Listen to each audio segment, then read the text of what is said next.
You all ready? Volume is working. Is that just because there's nobody in here but us? Can you not hear that? Okay, all right. I'm mostly deaf too.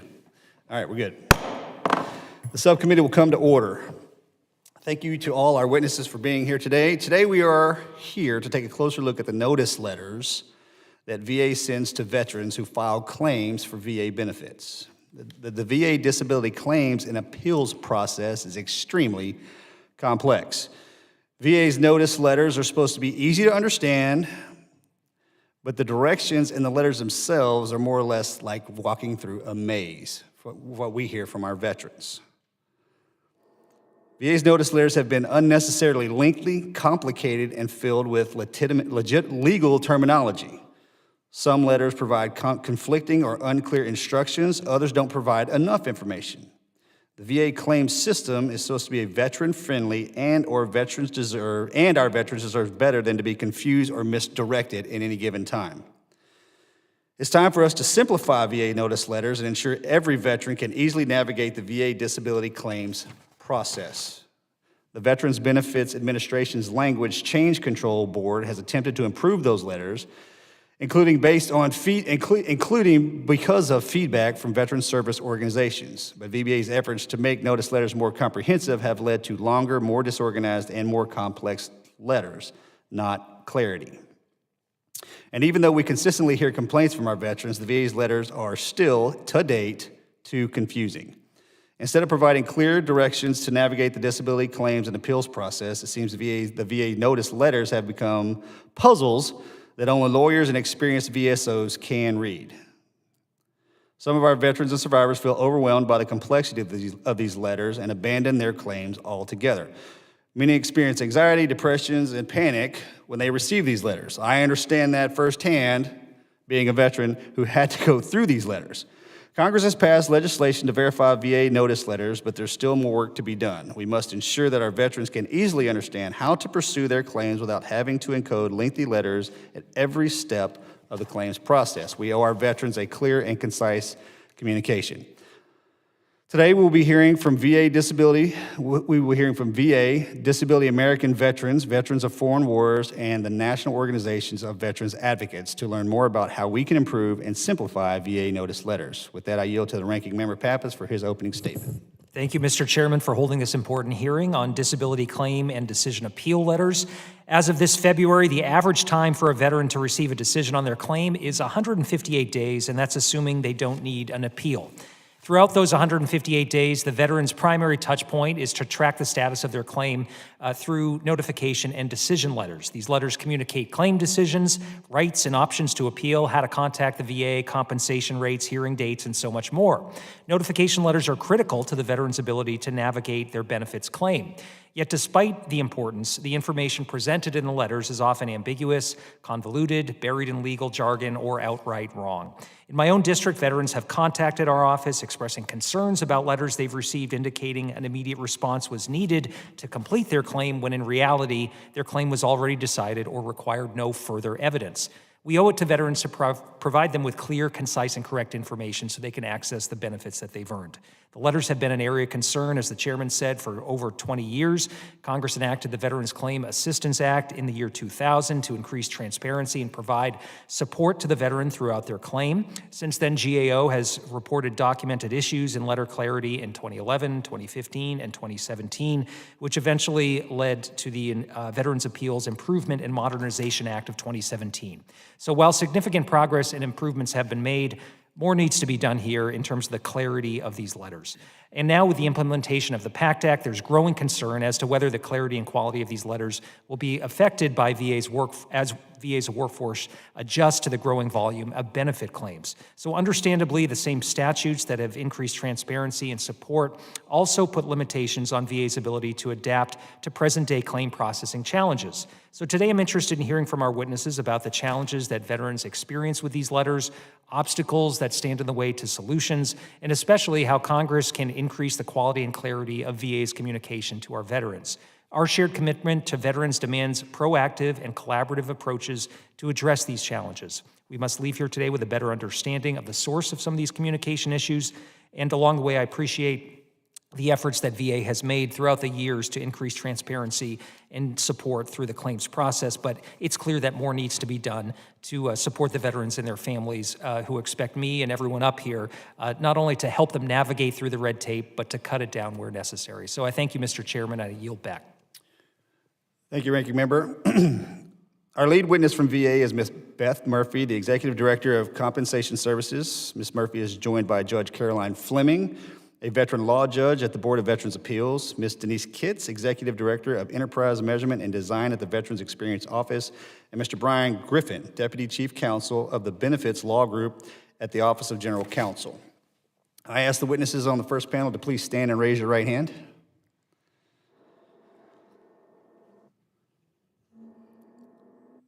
Do you solemnly swear that the testimony you're about to provide is the truth, the whole truth, and nothing but the truth, so help you God? Thank you, and let the record record that the witnesses have answered in the affirmative. Thank you all for being here today, and Ms. Murphy, you are now recognized for 5 minutes to deliver your opening statement. Good afternoon, Chairman Luttrell, Ranking Member Pappas, and members of the subcommittee. Thank you for the opportunity to appear before you today to discuss Department of Veterans Affairs disability claims and appeals letters. Thank you for acknowledging my colleagues today, Ms. Kitts from VEO, Mr. Griffin from Office of General Counsel, Judge Fleming from the Board of Veterans Appeals. I would like to acknowledge up front that we recognize the importance of sending letters that are easy for those we serve to understand. For many veterans and family members, VA can feel big and confusing, and each letter we send is an opportunity to build and maintain a relationship with those we serve. The more compassionate and comprehensible we can make our letters, the more trust they will have in our ability to provide benefits. We have taken many steps to improve this and are continuing these efforts. VA seeks to strike a balance between ensuring clarity and readability of letters and complying with statutory and regulatory requirements regarding what our communications must include. Over the years, VA has implemented several statutes aimed to strengthen and improve protections and transparency. VA is bound by statutory and regulatory requirements governing our duties with obtaining and relaying evidence needed to substantiate a claim. Many current letter requirements include VA's statutory duty to notify and duty to assist requirements as part of the Veterans Claims Assistance Act of 2000. Additionally, as part of the Veterans Appeals Improvement and Modernization Act of 2017, VA revised letters to include information on VA's appeals process and requirements for the notification letter when a decision is issued on a claim. More recently, laws related to claims based on military sexual trauma have impacted VA letters. For example, in 2022, the Dignity for MST Survivors Act required VA to audit denial letters for claims related to MST. A joint VBA-VHA work group incorporated trauma-informed language in the denial letters, and we went further than that. We even looked at the grant letters, development letters, and the text of the rating decision. VA held meetings with our Veteran Service Organization partners, seeking first their input and then their feedback on the updated products. In the appeals space, the Board of Veterans Appeals currently uses about 150 different letters to share information with or seek clarity from veterans and appellants, and all board form letters have undergone multiple levels of review. The board reviews and updates letters annually, and letters originating from the legal division of the Office of the Clerk of the Board were reviewed for clarity and legal accuracy within the past 6 months. Though much of the content of VA letters is governed by law and statute, VA has initiated multiple improvements to our correspondence to simplify letters and make them more understandable for veterans. For example, VBA partnered with the Veterans Experience Office to learn more about the experience of veterans in the claims process using human-centered design methods. In April 2023, VBA launched a new V-Signals survey specific to the Disability Compensation Program, which was sent initially, surveys initially were sent to first-time claim filers, and we expanded to other compensation claim types just recently in January 2024. VBA reaches out directly to veterans for specific feedback after we get the surveys back, which we will use to inform future letter changes. Additionally, in 2013, VBA instituted a governance process for review and update of compensation and pension-related letters called the Language Change Control Board, or LCCB, which include members from several business lines and offices. The LCCB reviews and approves all disability compensation and pension-related language change requests for letters and other external-facing communications. This group also ensures language changes are tracked, reviewed for accuracy, and sent for implementation. From fiscal year 2022 through February 2024, the LCCB completed 57 disability compensation and pension-related language change requests, ensuring enhanced readability of claims letters. Going forward, we remain committed to continuous improvement in letters. VBA is in the process of assessing the universe of letters in use and prioritizing a review plan to ensure we're giving proper attention to this area. Chairman Luttrell, Ranking Member Pappas, in closing, thank you for the opportunity to discuss this important topic. My colleagues and I are happy to respond to your questions, and we would welcome opportunity to meet with your staff on specific letter changes if necessary. Thank you. Thank you, Ms. Murphy. The written statement of Ms. Murphy will be entered into the hearing record. We will now move to questioning. I recognize myself for 5 minutes. There's kind of a lot to unpack here, but so I spent all of last night reading this binder's full of letters from veterans that came into our office. And I can appreciate the VA's position to protect itself when it engages with the veteran community. I mean, I'm sure over the decades and decades and decades, when letters have been going out to the veterans on their claims, along the way, we've like, hey, we need to add this, we need to take this away, and this is where we are today. And I got to tell you, one time I was on a nuclear submarine, and I was talking to the nuclear engineer, and he was going to teach me how to track the bubble through the reactor on a nuclear submarine. And I think after a week, which is saying something, I was like, hey, how do you make this thing go? And he goes, push the red button. I was like, you mean you spent an entire week trying to tell me how a nuclear reactor works, and you could have said, just push the red button? I was like, we could have saved ourselves a whole lot of time. And after reading these letters, it seems like the VA has gotten too big for itself when it's corresponding with the veteran community, because the letters are just, I was even speaking with lawyers that can't even understand what's written in it. There's got to be a sweet spot in there somewhere that we have to find. The number one issue I hear from veterans, I shouldn't say number one, a very substantial issue I hear when I'm speaking with my veterans is I have no idea what to do because I can't read this letter and I can't pay for someone to read this to me because my district's way out in the country, right? So these guys and gals, it's them checking the mailbox.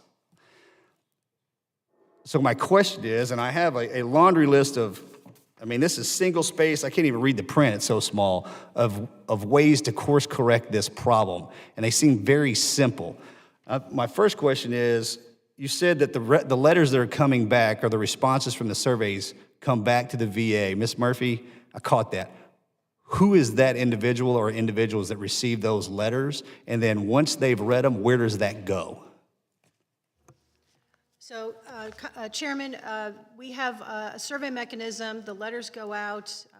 We send a lot of survey invites out. We get a certain percentage back. So far, I think the response rate has been around 18% in the last year that we've been sending out the disability compensation survey letters. Then we look at the feedback. We look at the distribution of the data. But we also make what we call service recovery calls. So we will make phone calls and try to attempt to reach veterans. We call folks who have given us high scores and folks who have given us low scores to see what the reason was for their response.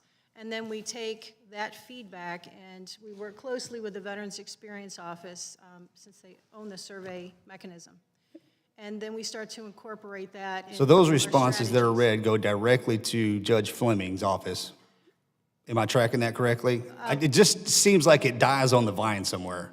And I don't want that to sound abrasive, giving everything that you have to do.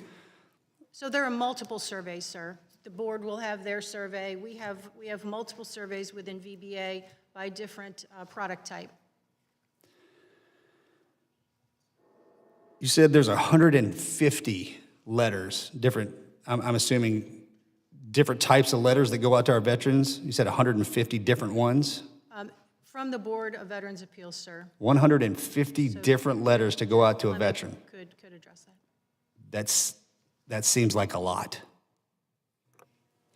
Yes, sir, I certainly understand that. And I can give you a breakdown of the different types of letters. We've got docketing letters, so for contested claims.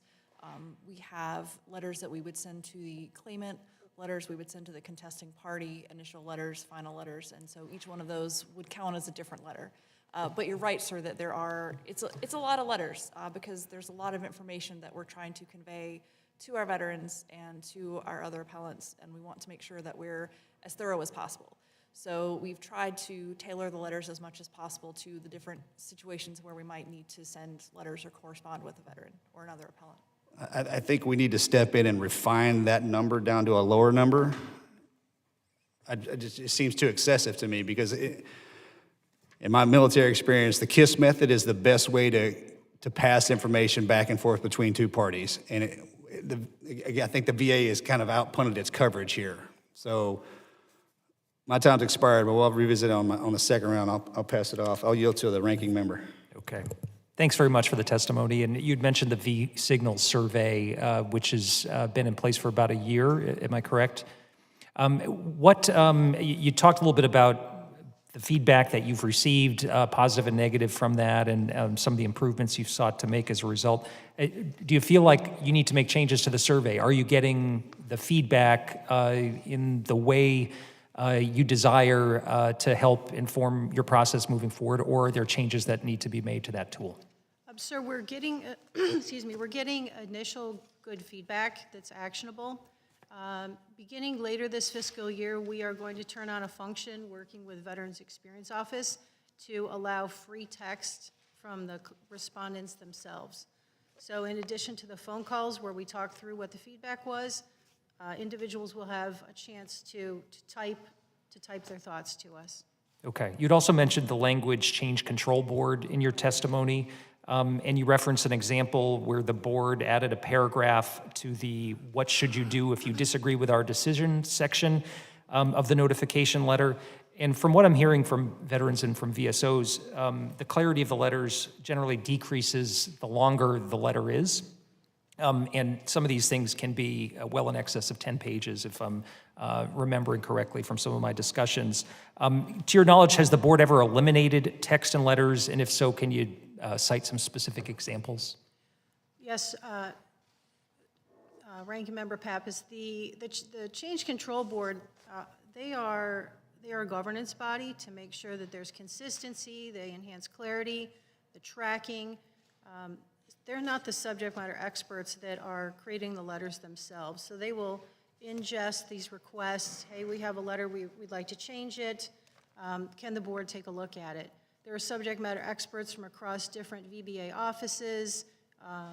And so it's a body that aims to improve clarity, consistency, make sure letters are changed. Off the top of my head, I really can't give an example of some of their technical, tactical work, but I could get that for you. When we think about veterans and VSOs specifically, how does their feedback get to the Language Change Control Board? And do you feel like that is happening in a way that can actually make a difference in terms of the product? Yes, it is making a difference. I would like to include Ms. Kitts from Veterans Experience Office, but before I turn to her, I would like to say very specifically some of the last targeted efforts that we've had on letters. We have had sit-down meetings with our VSO partners in particular to get their feedback ahead of time, to show them the products, to make sure that it meets the mail, so to speak. And we've had great partnership with our VSOs. Ms. Kitts. Thank you, Ms. Murphy. So I work for the Veterans Experience Office, and our job is to advocate for the veterans inside VA. And so when we partner with program offices, we use a process called human-centered design, which essentially means, in a nutshell, keep it easy. is we co-design with our veterans. So one example of that is recently we partnered with VBA and we did a redesign of the other than honorable letters. And in that process, not only did we incorporate, strike that balance in terms of easy to read, tone, empathy, but we also tested it, with veterans. And that's so we deploy a human-centered design methodology, which basically means co-design with our customers, test with our customers. So that's an example of how that voice of the veteran gets entered back into the product. Okay. And one question about quality assurance. That topic has been a focus of this subcommittee because as we think about today, when VA letters contain avoidable errors, they can add to frustration and confusion, and it can also increase the time that it takes for a veteran to receive their benefits. So I'm wondering how VA attributes the source of errors like that. Is it training, automation, quality assurance? How should we think about that? That's a great question. We have front end, we have when you become a new claims processor, we have months of training where you practice on the job, you have a mentor, your work is reviewed. We have over a dozen different training modules that are specifically addressing letters. Excuse me. And we also have quality review mechanisms in place. Local quality review teams look at the products along the way as the claim is being processed and give feedback to claims processors.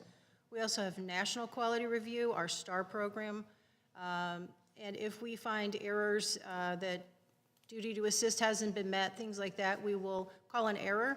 Or sometimes if the letter's just not up to snuff, I would say, could have been better, we can give a comment back to the regional office. Okay. Thanks for helping me understand that. I yield back. Thank you, Mr. Pappas. Mr. Self, you're recognized for 5 minutes, sir. Thank you, Mr. Chairman. This is the legislative branch.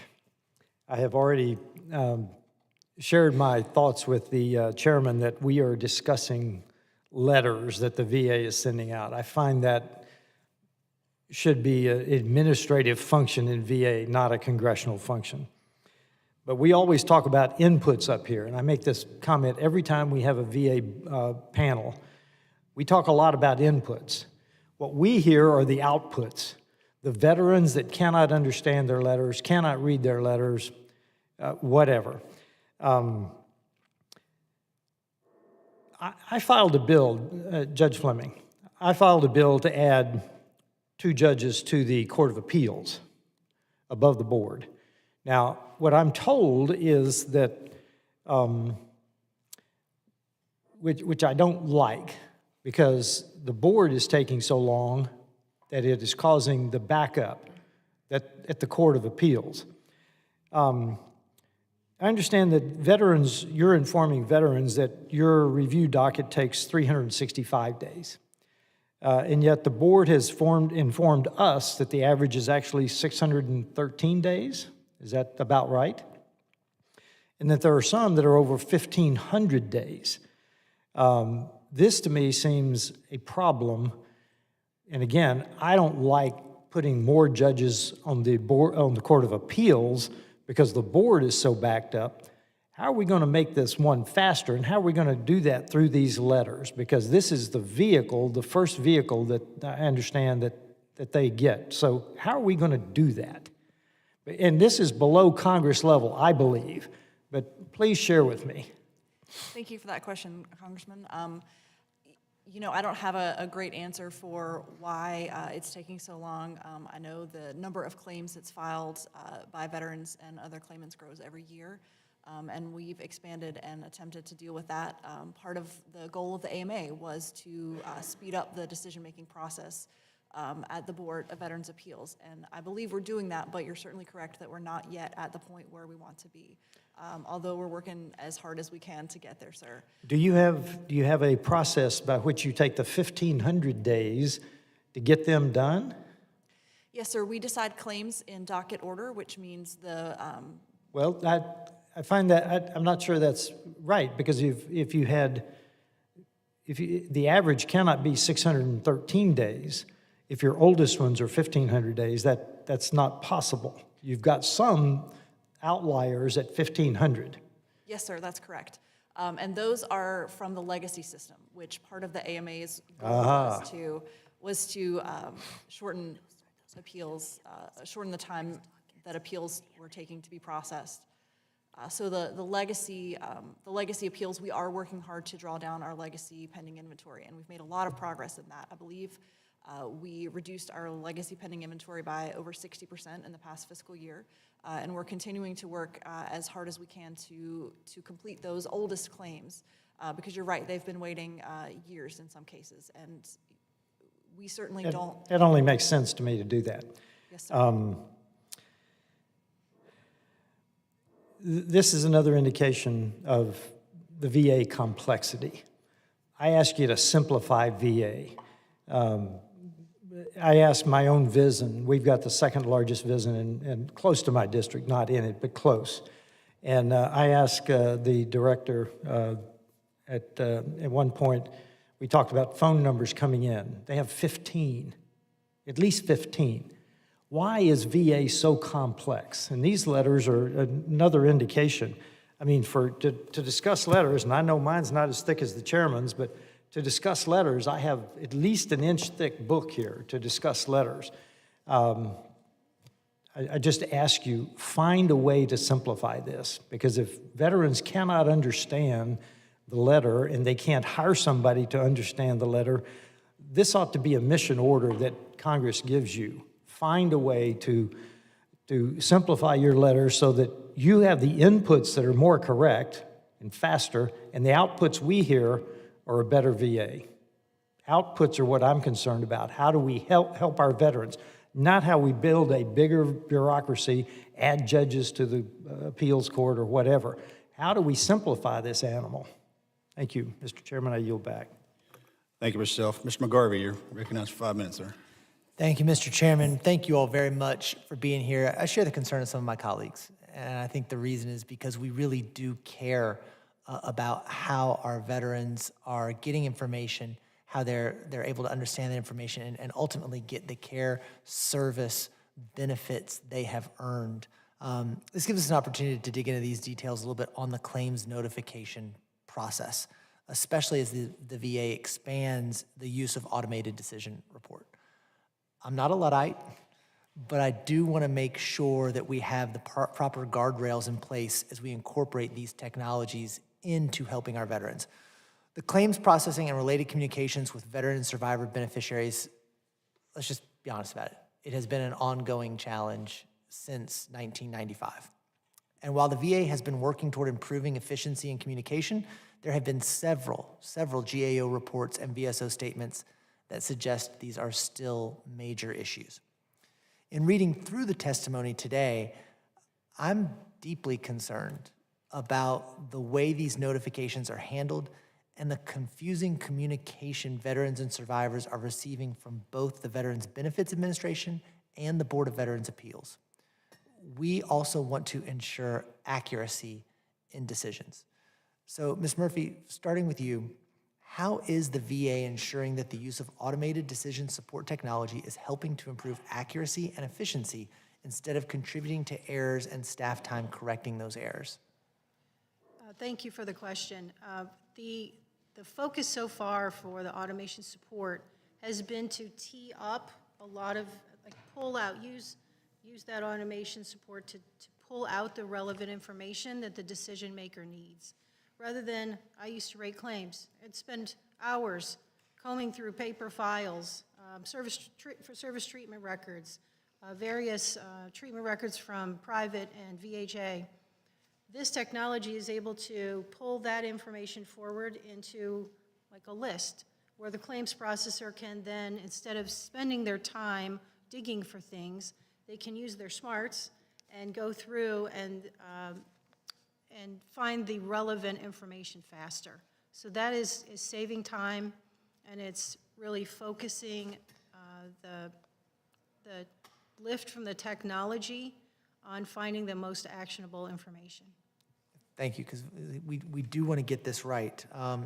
Second question is, what is the VA doing to improve the quality assurance process for the claims process so that the notices veterans and survivors receive are accurate and their access to benefits is not unnecessarily delayed?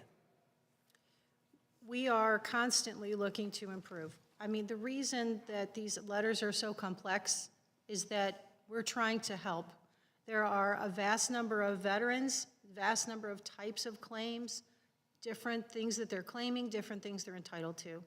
I will be the first to acknowledge, I understand the daunting feeling when you take the letter out of the envelope and it's this thick. You know, my husband's retired Air Force. He gets these letters as well, and sometimes I can see it on his face. He almost says, you know, do I want to embark on this? I do understand that, and I'm empathetic to that. Our perspective also is, though, we are trying to do everything we can to help veterans get what they're entitled to. And sometimes that means giving them information, adding a form to the letter, and it extends the length.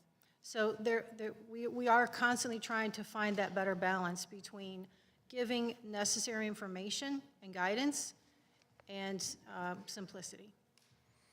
Thank you, and I appreciate that. I appreciate your empathy and understanding what a lot of these vets are feeling when they get this information, how confusing it is, and your commitment to try and help and do better. I yield back, Mr. Chairman. Thanks, sir. Mr. Crane, you're recognized for 5 minutes, sir. Thank you, Mr. Chairman. Thank you guys for coming today. Ms. Murphy, has there been any documentation or communication indicating that outside stakeholders, such as VSOs, have previously notified the VA about issues with clarity and complexity of these letters years ago? If so, did the VA previously take any actions to address these issues? Please give us specifics. Yes, sir. We get input and feedback from multiple channels: internal, external, veterans themselves, and we ingest all of that feedback. Some of the types of letters that we've prioritized recently have been improving debt letters. A few years ago, our undersecretary at the time was very focused on the impact of getting a debt letter and how traumatizing that can be. So there was a focused effort in updating debt letters. Do you have any of the documentation with you that you've received from any of these VSOs today? I don't, sir. Do you guys have a to-do list from the VSOs? Any documentation of that? We have, I'm sure we have some correspondence back and forth, emails, things of that nature, various feedback.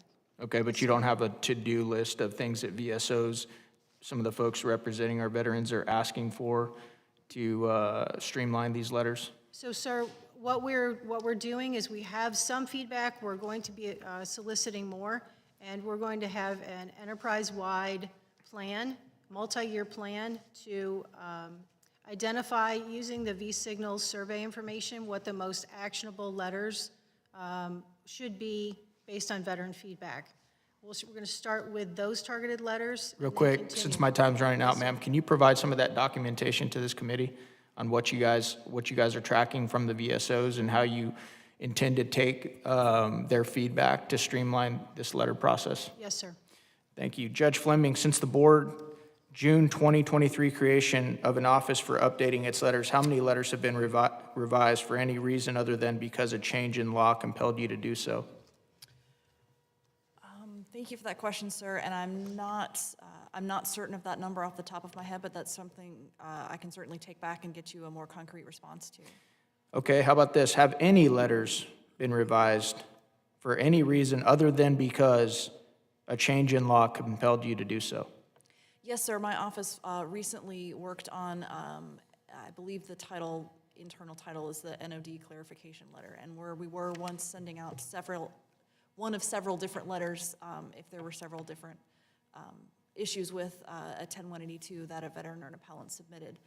We've revised it to make the process simpler for the staff who send the letters out with us.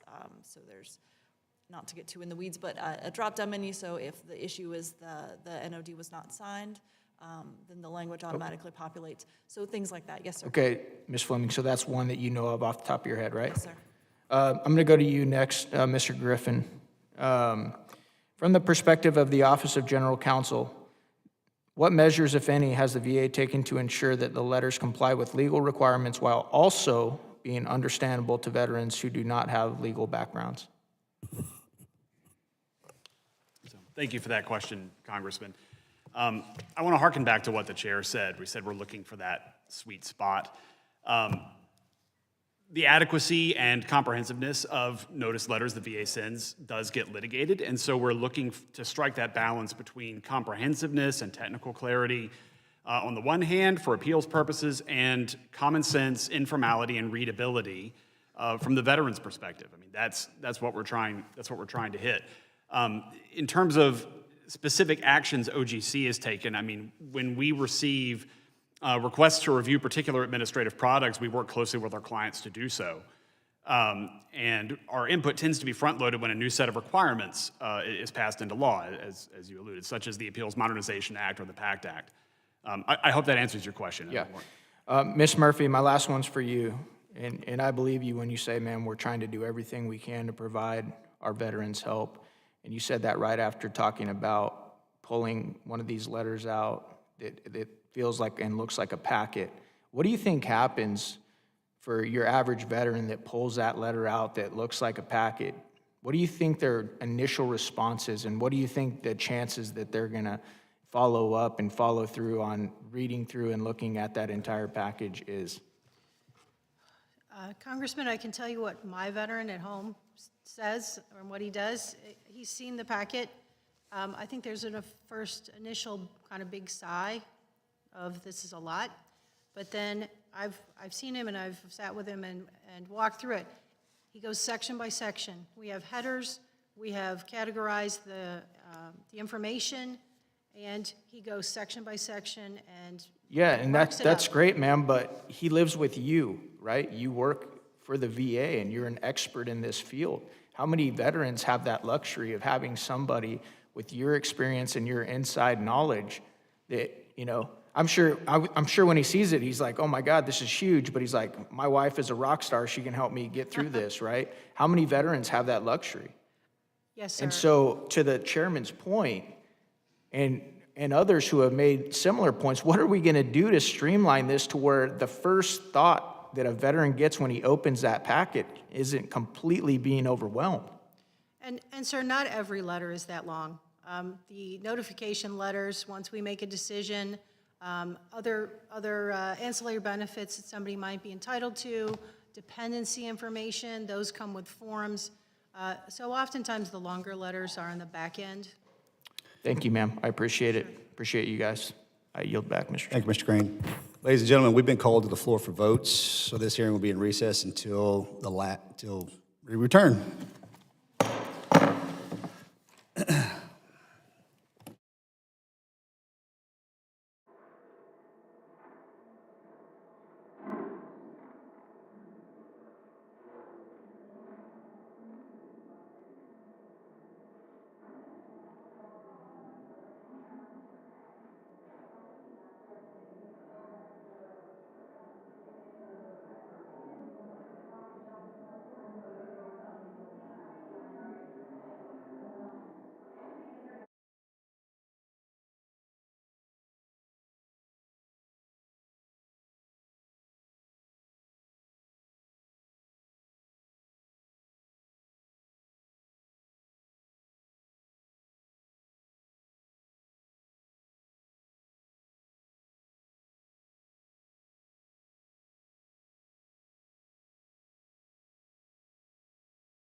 No, we were just talking about that, so I think we're just going to close it out.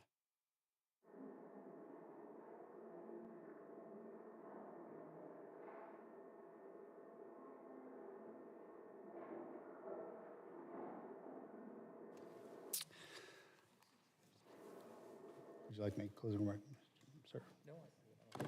Okay. Well, I actually probably could have cut you guys loose before we got out of here, but I'm sure you're going to stay after the fact. This is the one thing that I'll ask that we're going to move into the second panel. And thank you for your service. I said that before the hearing. I said it during, and I most certainly will say it after the fact. And for lack of any other better statement, this seems to be a silly problem to have with these letters and the complexities. You heard me say it. We have to find that sweet spot. I'm asking you all to do that. We don't need 150 letters, in my opinion. I don't know the depth of it. Ms. Fleming, I'd like to meet with you sometime to dig into the problem set. Mr. Griffin, you seem to have a good understanding on that as well. And we can have a roundtable discussion on exactly what that looks like. That's an easy ask, yes?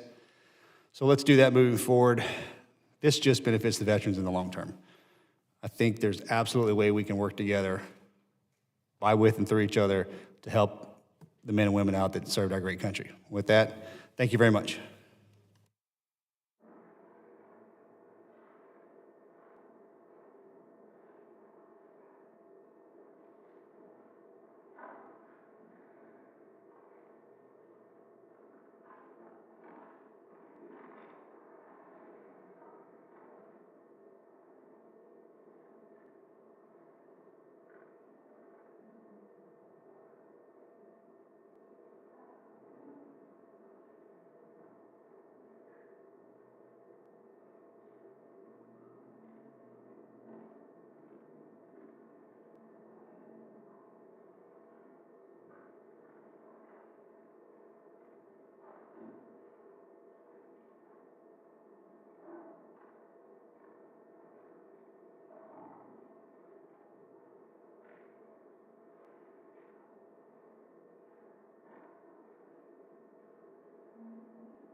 Good afternoon.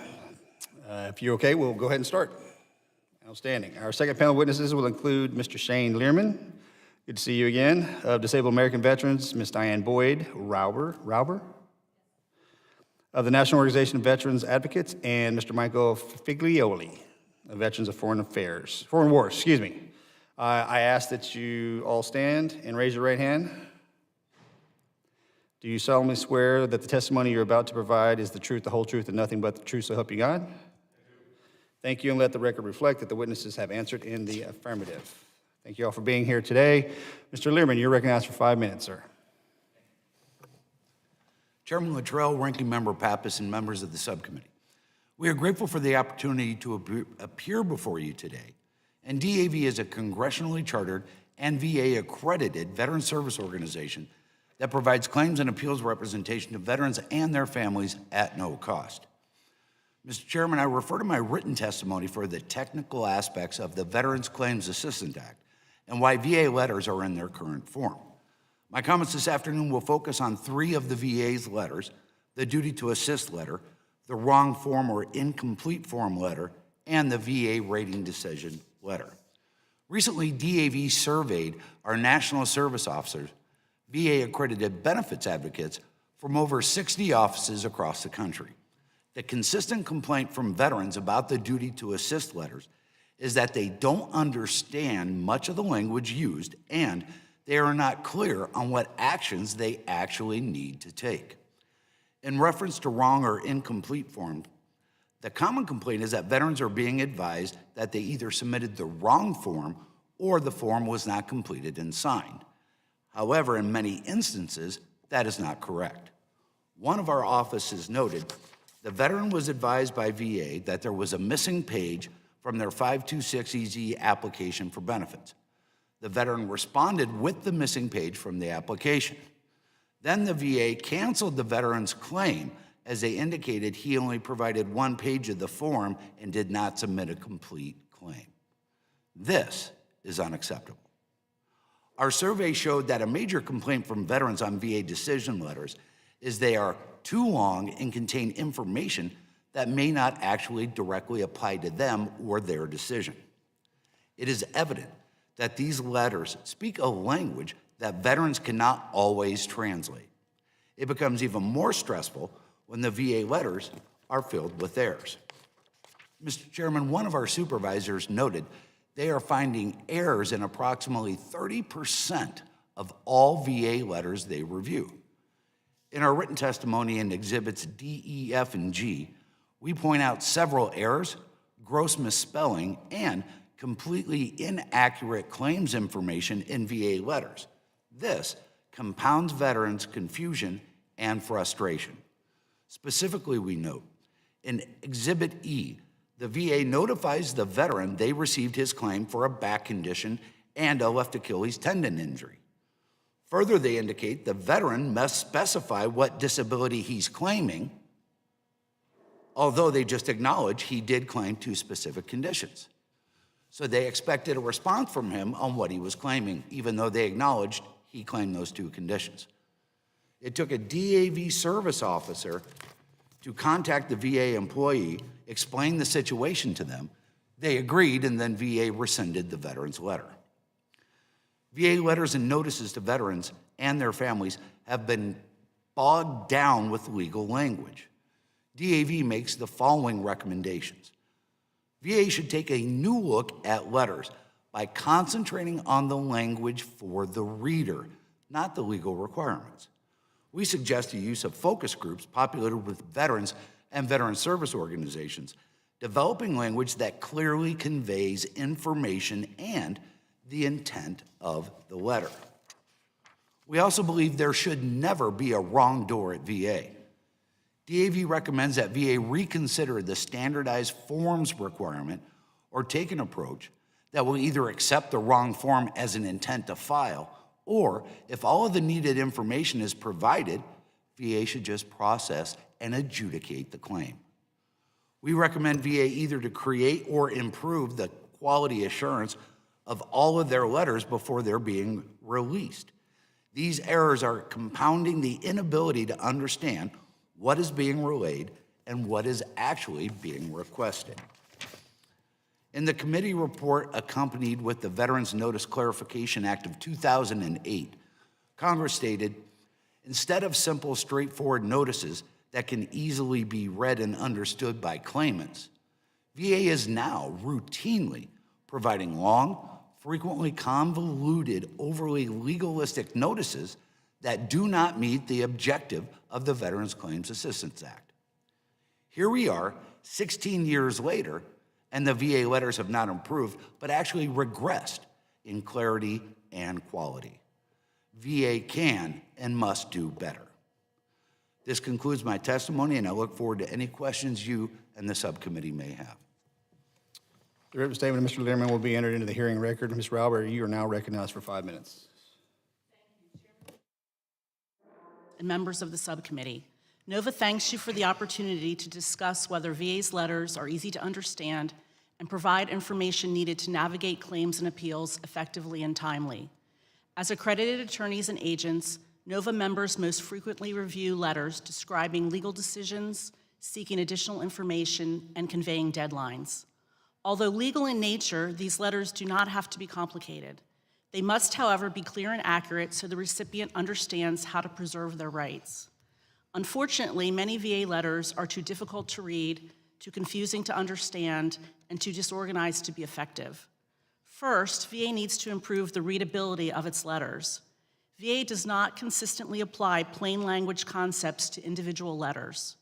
Their 2023 Plain Language Act Compliance Report acknowledges that best practices include use of the Flesch-Kincaid readability standard. However, the passages we tested under this standard fall far short of an 8th grade reading level, which is generally recognized to be understandable by 80% of the population. In fact, many passages scored on a late high school or college level. This is problematic, and as demonstrated in our written testimony, can be fixed.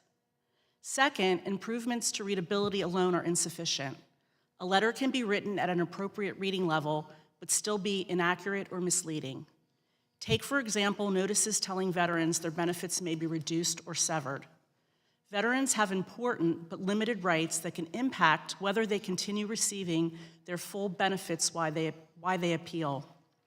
Specifically, if a veteran requests a hearing within 30 days of the notice letter, VA regulation allows benefits to continue at the current level pending a final determination.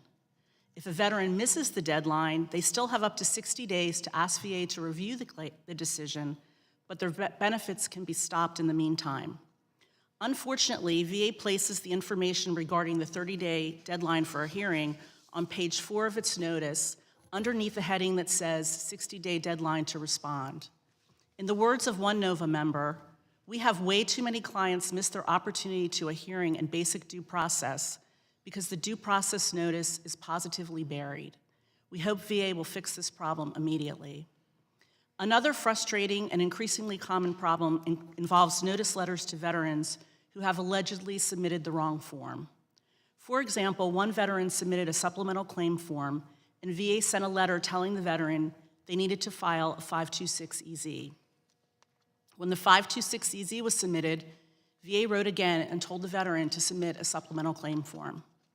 Yes, that was the original form the veteran had already filed. That veteran was represented by an accredited attorney.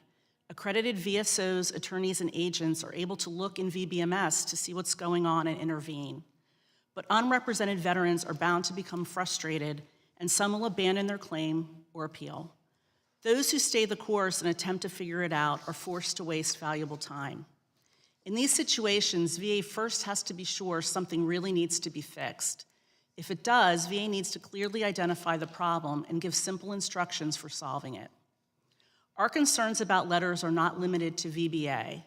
Our members frequently review letters sent by the Board of Veterans' Appeals, impacting legal rights but lacking notice of due process. Furthermore, veterans are forced to contact the general VA call center number and frequently report board-specific questions are not adequately answered. The board should use its clerk of the board function to provide clearer written communication and a direct line for appellants seeking answers. Finally, VA letters are frequently disorganized. Some letters contain important information, but not necessarily information critical to the immediate claim. We appreciate VA is seeking to provide veterans with information about other benefits they may have earned and recognize it's a balancing act. VA should put legally required information up front and provide a table of contents to other information for better organization. In conclusion, as VA considers how best to improve letters, it should include feedback from veterans, survivors, family members, caregivers, and accredited representatives, as well as pilot new letters to ensure they are readable, accurate, and organized. We thank you again for the opportunity to testify today and are happy to answer any questions you have. The written statement from Ms. Robert will be entered into the hearing record. Mr. Viglioli, you're now recognized for 5 minutes, sir. Chairman Luttrell, Ranking Member Pappas, members of the subcommittee, on behalf of the men and women of the VFW and its auxiliary, thank you for the opportunity to provide remarks on this important issue. Having worked in this field since 2008, I know the VA letters veterans receive require time and attention at nearly every step of the process. While VA has worked to address this issue, there was work to be done. For veterans who have served their country, the transition to civilian life can be challenging. However, the complexity of these letters often makes it difficult for the veteran to comprehend the details and implications. Before the implementation of the Appeals Modernization Act, the VFW and the VSO community advocated for the simplification of decision notices and supported its directive to improve notification letters to veterans. Even with our input, notification letters from the VBA and the BVA continue to be notorious for complexity and legalese. The average veteran still needs to consult an accredited representative, attorney, or other trained professional to help decipher them. To its credit, VA recognizes the complexity of these letters. They have consulted with the VSO community to help make them more understandable, such as letters related to MST, VRE, reserve drill pay, and Blue Water Navy benefits. When easily understood language is used, the time needed to manage expectations and reduce appeals is lessened. Past administrations have convened small working groups of stakeholders to review letters to veterans with positive results. The VFW encourages VA to consider reestablishing a similar process for all correspondence in the future.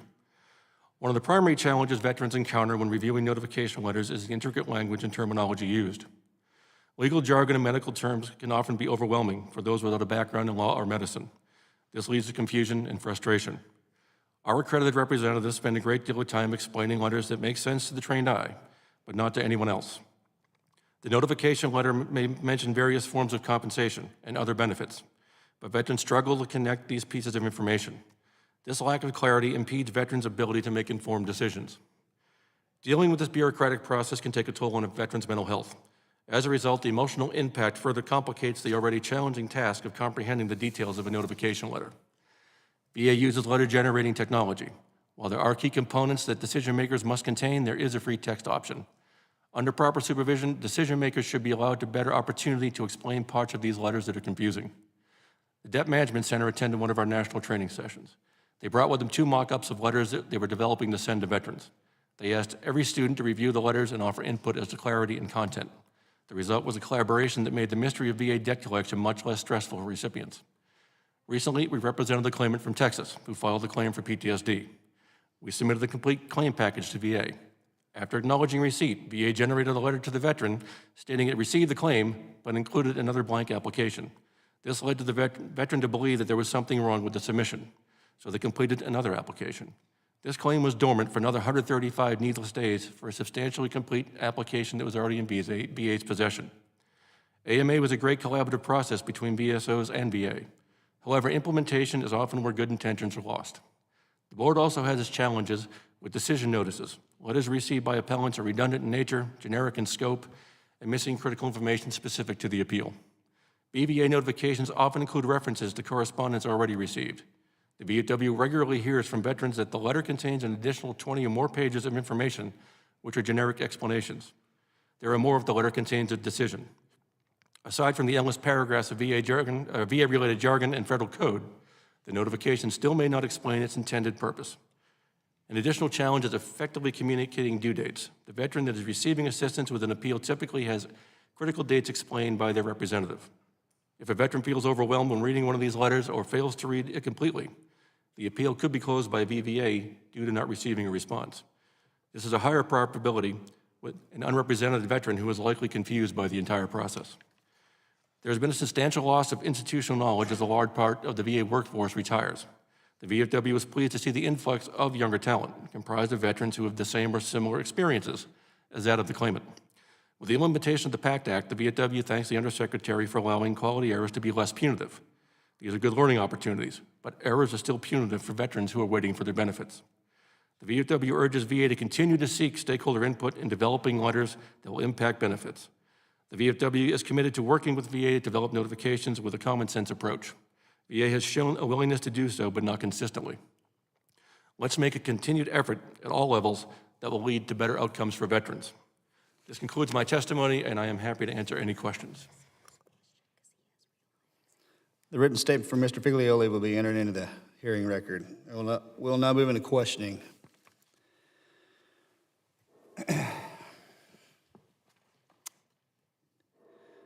Okay.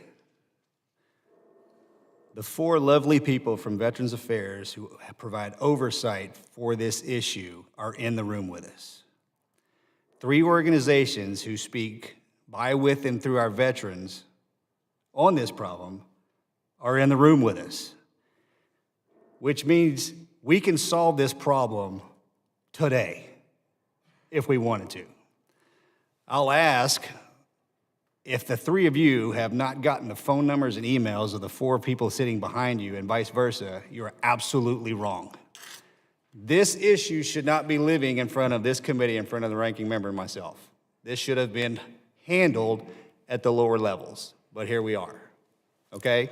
So either I'm going to put the committee together and have all of us at a table figuring this out on a whiteboard, or you guys can do it, and he and I can move on with every other single problem that we've got. I put that out with the utmost respect to everybody, but I'm sure you are listening to what I'm saying. Yes? Okay, great. I could appreciate that the VA has to, and we know that the 150 different letters is a problem set. Ms. Murphy stated that, absolutely. it almost seems like a summation page on the page number 1, a summation page that says, here it is, and all the amplifying information follows. Is that possible? This is one of those ones where I wish everybody was sitting up there in front of us, okay? I have the list that we pulled out of all of your testimonies, 2 pages worth of probable fixes for this issue, okay? I'm sure if they have not heard it, I'm going to hand it to them when we walk out of here. My question to the 3 of you is, I'm guessing this is not the first time. Let me ask you this. Have you sat down with anybody at the VA to discuss these issues face to face, or has it all been over the virtual space and gets lost in the middle of nowhere? I know our National Service Department Director and his staff have addressed this issue with VBA on multiple occasions. VBA is working the issue as best they can, from what I understand. Right, but yes, to answer your question, we have addressed this face-to-face with them before, yes. And obviously, since we're sitting here today, it didn't go very far? Correct. A lot of the issues that we brought up specifically on the VA form letters and the complications and the confusion. Give me a name of who you're talking to. I want the person so we can reach out directly to that individual and say, what's happening here? I would have to ask my service director on who he specifically spoke to. I'm not sure who it was. I'll be waiting for that response. Yes, sir. Ms. Rauber? Well, as you can see from our testimony, I think it really needs to start with the fact that they're not even using the readability scale. These letters, like, they're not using simple tools that they're stating are important, and I think it kind of needs to start there. We've certainly raised issues with VA in various capacities about letters, labels, and all those situations. We've even had some focus groups, but I think sometimes there needs to be more follow-up on those. We could have a focus group ready by 5 o'clock today for people to sit down and talk about letters with our members. Perfect. I'm all about that. Let's get it done today. Mr. Figlioli. Thanks, Mr. Chairman. Yes, we have had conversations with the level from the USB on down. And it's been in fits and starts. You know, you've heard us all acknowledge that there are issues with these letters. We start a small group. We'll have conversations. We get some things done, but it needs to be more consistent. It sounds like these are just meetings to have meetings. That happens every day in this place. It does, but there is the concern that they have taken it back, but it needs to be a consistent basis. I said in my testimony, a past administration tried to stand up a letter writing office that was staffed with a couple of people where we saw these letters, and they did address those issues. Now we had a change of administration. That's gone by the wayside. Happy to work with the VA. Happy to continue to have these discussions. Happy to convene a roundtable if it means we can get these letters simplified and out to veterans so they understand them. I will personally make sure that we are all in the same room together in a very short period of time. I'm sure I have something more profound to say, but Ranking Member, I'll pass it off to you so I can gather myself. Please do. Thanks very much to our panel. I appreciate your thoughts here today. Mr. Learman, you mentioned that when a veteran receives an incorrect form letter, your service officers often find that the correct form was actually submitted. And so why can DAV find that out, but why does VA miss it? I know, is there something in VBMS that you can see that they can't see? Actually, no. We only have read-only access, so we can only see what's in the file.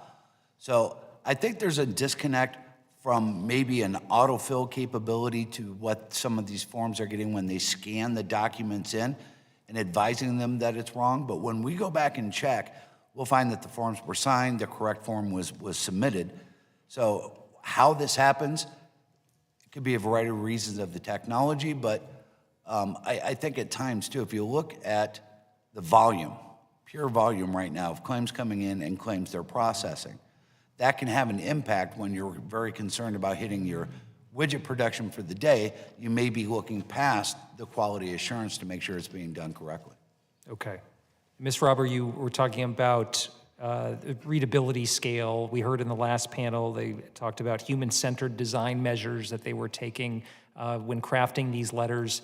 Are those just two different metrics? Is there a way that we can really insist on greater readability for these letters?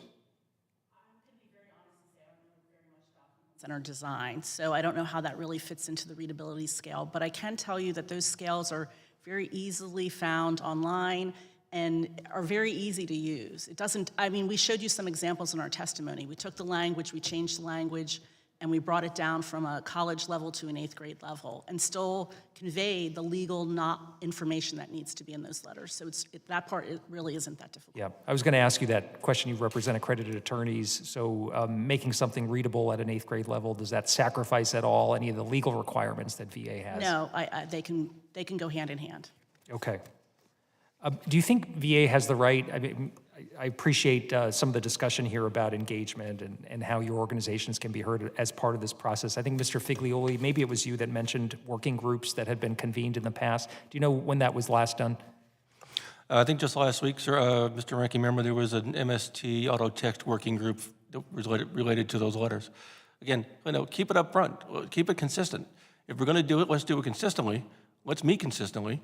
Let's talk about the issues, and have the veteran get those benefits quickly and understand what VA is conveying to them.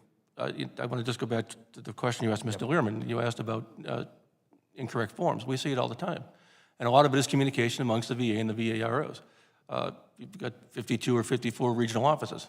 48 of them will understand that there's a new form, will accept it and process that claim. But there's always a few others that will send that claim back and say, no, this is the wrong form, and then it just delays the claim and causes issues. So it's also communication, training, and oversight. We'd heard in the last panel about the V-Signals survey that gets feedback from veterans about their claim experience.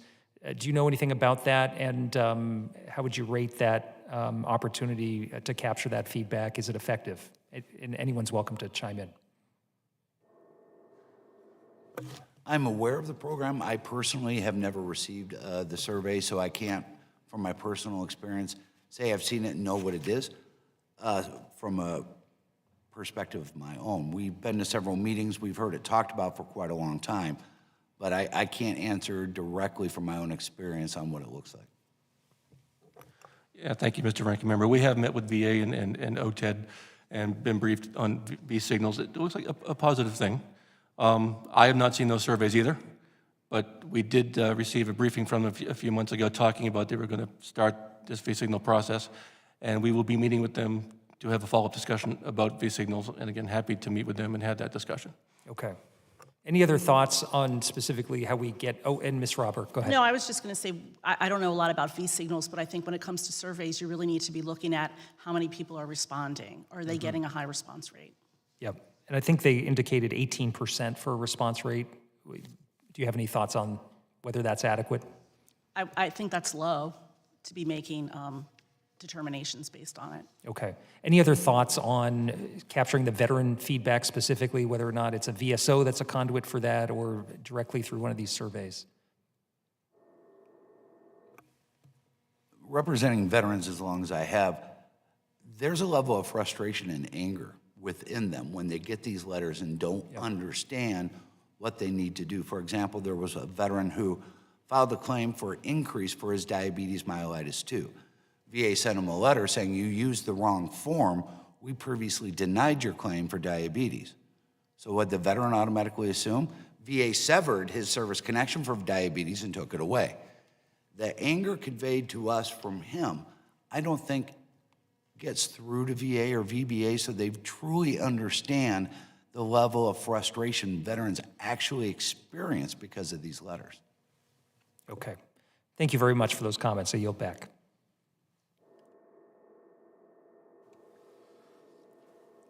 We're asking the VA to restructure the letter formats, decrease the amount or the number of letters, but restructure it where it's easier for the veteran to understand. My question is, have any of the three organizations in front of us today taken a letter from the VA that is unreadable and rewritten it in a way that I can take it to the VA and go, this works?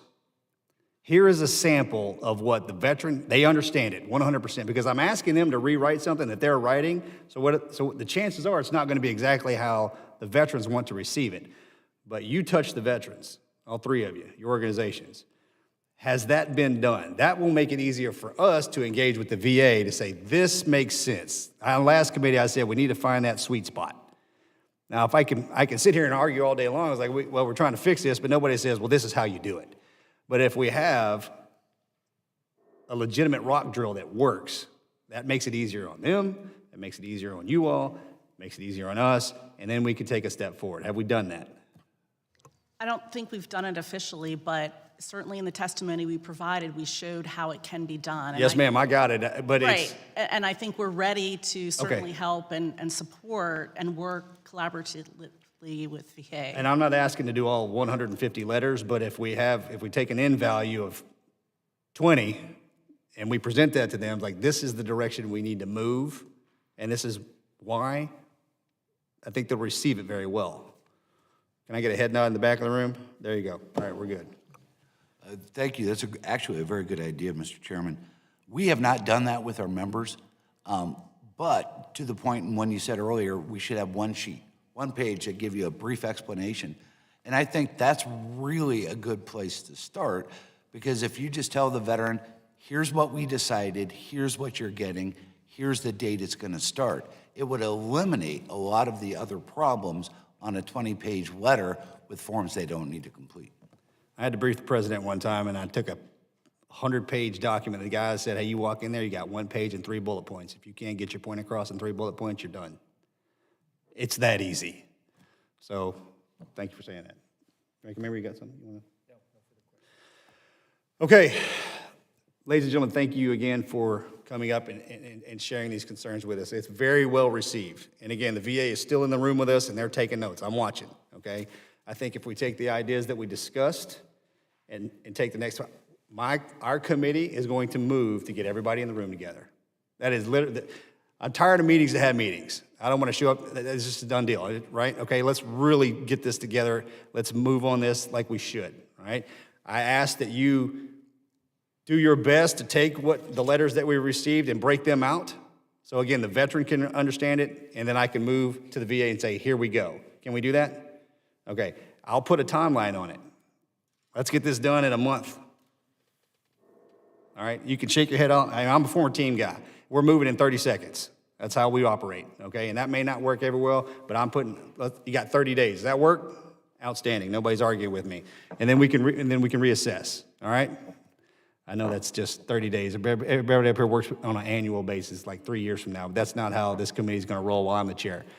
So, ladies and gentlemen, thank you very much. And this hearing is adjourned. All right, sounds good. Yeah, that's exactly what I thought.